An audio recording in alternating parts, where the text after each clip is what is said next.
ఎడ్లపాడు మండలం good shepherd United fellowship ఆధ్వర్యంలో బుధవారం మండలంలోని తిమ్మాపురంలో ఉన్న యెహోవా ఈరే ప్రార్థనా మందిరంలో సెమీ క్రిస్మస్ కార్యక్రమం జరిగింది. ముఖ్య అతిథిగా పల్నాడు జిల్లా పాస్టర్ ఫెలోషిప్ అధ్యక్షులు స్థానిక శాంతి నిలయం పాస్టర్ బ్రదర్ క్రిస్టర్ పాల్గొని ప్రత్యేక క్రిస్మస్ సందేశం వినిపించారు. క్రీస్తుని కలిగి ఉండడమే నిజమైన క్రిస్మస్ అన్నారు. తొలుత కేక్ కట్ చేసి అందరికీ పంచిపెట్టారు. సందర్భంగా గుంటూరుకు చెందిన బుసి ప్రసాద్ రావు దంపతులను సత్కరించారు.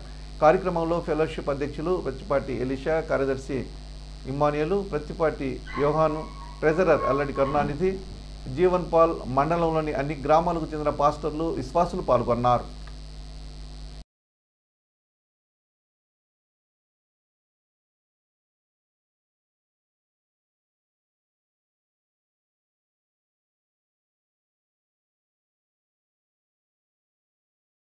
జాతికి అనుగ్రహించిన యేసు ప్రభు వారికి ఒక్కసారి చేతులెత్తి సమస్త స్తుతి, మహిమ, ఘనత, ప్రభావములు చెల్లునుగాక.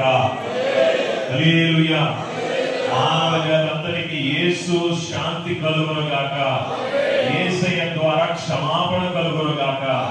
యేసయ్య ద్వారా ప్రతి ఒక్కరూ పరలోకమునకు చేరునుగాక. యేసు ప్రభు యొక్క రాజ్యంలో ప్రతి మనిషి చేర్చబడునుగాక. కుల మతాలు నశించునుగాక.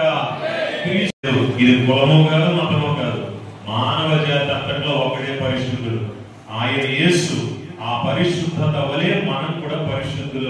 ఎవరో ఒక ఆయన నన్ను అడిగారు, పాస్టర్ గారు అడిగారు, అయ్యారు యేసు ప్రభు యొక్క గొప్పతనాన్ని నేను చెప్తుంటే చాలా మంది అంటున్నారు, మీ యేసు ప్రభుది ఏంటంటే గొప్ప, ఆయన శిలువ మీద నుంచి 2 మేకులు కూడా పీక్కోలేకపోయాడు, ఆయన అందరూ కొడుతుంటే కొట్టించుకున్నాడు, ఆయన దేవుడు ఎట్లా అవుతాడు, ఆయనే మరణం తప్పించుకోలేకపోతే మిమ్మల్ని ఎక్కడ మరణం నుంచి తప్పిస్తాడని ఎగతాళి చేసి మాట్లాడుతున్నారండి అని చాలా మంది నన్ను అడిగారు.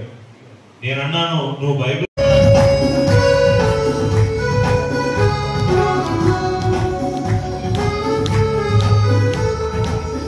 పాప క్షమాపణ ఇవ్వగలిగిన పరిశుద్ధుడి అవసరం కలిగినప్పుడు, మనుషులు ఎవరు పాప క్షమాపణని ఇవ్వలేని పరిస్థితుల్లో ఉన్నప్పుడు, వస్తువులేని పాపములను కడిగే పరిస్థితుల్లో లేనప్పుడు, దేవుడే శరీరధారిగా లోకమునకు దిగి వచ్చి మానవ జాతి పాప పరిహారం కొరకు తాను ఒక శరీరాన్ని ధరించుకోవాల్సిన అవసరం వచ్చింది కనుక యేసుక్రీస్తు ప్రభు వారి యొక్క జననం భూమికి అవసరమైంది.